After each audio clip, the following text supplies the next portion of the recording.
Once Nixon was elected president, he wanted to cut funding. He had a problem with stations that did not behave how he wanted politically.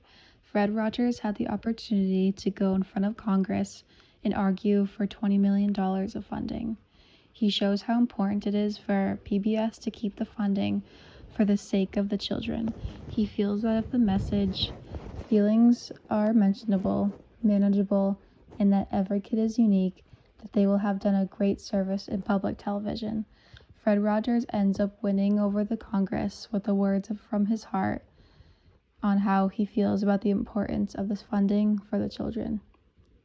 Since Rogers knew that it was his duty to bring nurture to children's television after seeing how poor the tool of television was being used for, he believed that TV out there truly hindered the educational value of children's education programming.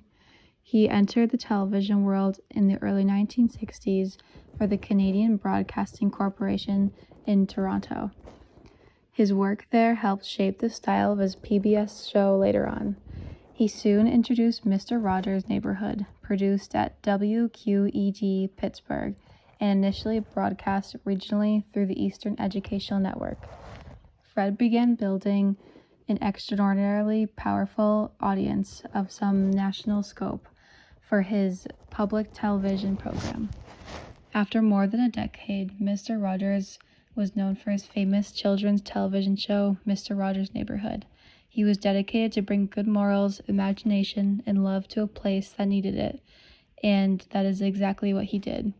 President George W. Bush even said, Fred Rogers has proven that television can soothe the soul and nurture the spirit and teach the very young, after he awarded him the Presidential Medal of Freedom for his contribution for children's education initiatives.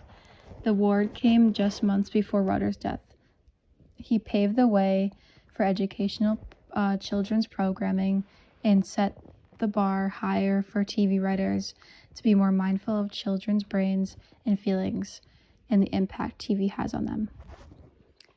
Rogers wrote and edited all of the episodes, played piano, sang for most of the songs, wrote 200 of the songs, 13 operas, created all the characters, both puppet and human, played most of the major puppet roles, hosted every episode, produced and approved every detail of the program. He put in his all towards this show.